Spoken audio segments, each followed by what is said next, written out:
Тэгэхээр компани зүгээс таныг Монгол Улсын ерөнхий сайдад албан бичиг хөргүүлээд өгөөч гэж хүсэлтийг тавьсан юм уу? Та өөрөө зүгээр яхав санаачлахаараа энийг юу?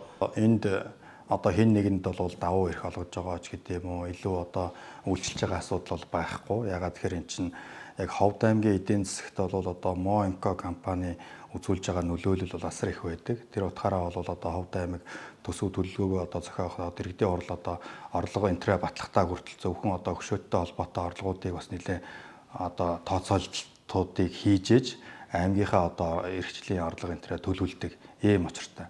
Дээрээс нь манай иргэд ч гэсэн одоо энэ дэр 1200 гаруй одоо тээврийн хэрэгсэл байнгын одоо тэндээс тээвэр хийгээд ажиллаа явж байна. За дээрээс нь бол одоо хөрс суултан дээр за бусад ажлууд дээр бол бас туслан гүйцэтгэгчээр олон одоо аж ахуй нэгжүүд бас тэнд одоо ховдтой хамааралтай ийм бизнесүүд ингээ явж байгаа. За хамгийн одоо эдийн засагт үзүүлэх нөлөөлөл өндөртөө хамгийн одоо том аж ахуй нэгж дээрээс нь бол аймгийн төсөв бүрдүүлэлтэнд хамгийн одоо онцгой үүрэгтэй байдаг. Учраас энэ аж ахуй нэгжийн иргэдийн орол руу тавьсан хүсэлт байгаа. Тэгээд энэ хүсэлтийг одоо хавсаргаад за дээрээс нь бол одоо аймаг орон нутгийн зүгээс ер нь бол энэ үйл ажиллагааг тэр татварын маргааны асуудал бол байж болно. Гэхдээ энийг бол одоо тухайн аж ахуй нэгжтэй илүү уян хатан байдлаар одоо хугацаа тохироод ч юм уу тийм аа. Ийм байдлаар одоо уян хатан байдлаар дансыг хаахгүйгээр одоо ингэ шийдэх боломжгүй байд юм. Энэ чинь 1000 гаруй бас ажилчдын цалин энтрийн асуудал байгаад тахшгүй байна. Дээрээс нь 2-3 сар одоо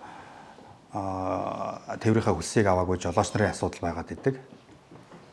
Тэгээ ийм олон асуудал байгаа учраас зайлшгүй одоо энд бол одоо ингээд уламжилсан ийм асуудал бол байгаа. За дээрээс нь бол аж ахуй нэгжийн орлогын албан татвар гэдэг одоо 2024 оны ингээд аймгийн одоо орлогыг ингээд хараад үзэж яхад жишээлбэл одоо 19 тэрбум төгрөгийн аж ахуй нэгжийн орлогын албан татвар аймагт төвлөрүүллээ гэхэд 18 тэрбум нь Моинко, 1 тэрбум нь Ховдын бусад аж ахуй нэгжүүд байгаа байхгүй.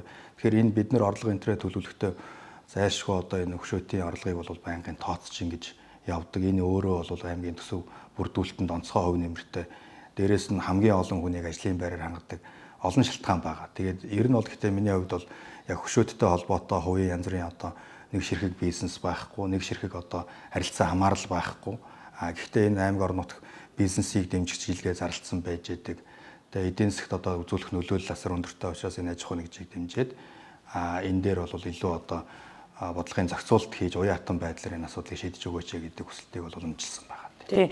Та хэллээ л дээ хүсэлт явуулах нь бол нэг хуулийн таршилсан зүйл биш ээ гэж тийм ээ. Гэхдээ яг энэ мэтлэнгээр хувийн одоо аж ахуй нэгж компани нэрийн өмнөөс бүхэл бүтэн Монгол Улсын ерөнхий сайд руу албан тотод хүсэлт явуулаад ах юм бол эн чинь бас нэг иймэрхүү хүлээлтийн жишг тогтчих юм биш үү? Одоо бас орон нутагтаа, улсдаа өндөр татвар төлж байгаа энэ хувийн хвшлийн аж ахуй нэгжүүдийн нэрийн өмнөөс ингээл ямар нэгэн аймгийн дарган ч юм уу, хурлын дарган ч юм ингээд бичиг явуулаад ах юм бол та тэдний компаниг явуулсан юм чи одоо манайхыг явуулаад. Ер нь бол одоо энэ чинь улсад татвар төлөлтөөрөө эхний 10-д орж байгаа компани байхгүй юу? Тэгэхээр энэ бол одоо Монгол улсын хувьд ямар одоо том аж ахуй нэгж өгдөг нь бол харагдаж байна. Эхний 10-д татвар төлөлтөөр орж ийн гэж байна шүү дээ. Тоопцууд байнга орж байгаа. Ховд аймгийн маш олон хүмүүсийн ажил амьдрал хамааралтай учраас энийг үзээгүй хараагүй юм шиг суугаад байна гэдэг бол харин жинхэнэ хуваа хичээсэн ийм одоо асуудал болох учраас би бол энд бол дараагийн одоо боломжийн одоо үйл ажиллагаа явуулдаг компаниуд дээр бас энэ асуудал гарах юм бол би асуудал байхгүй явуулж болно те. Энд бол нэг тийм буруу зүрх юм байхгүй л гэж бодож байна.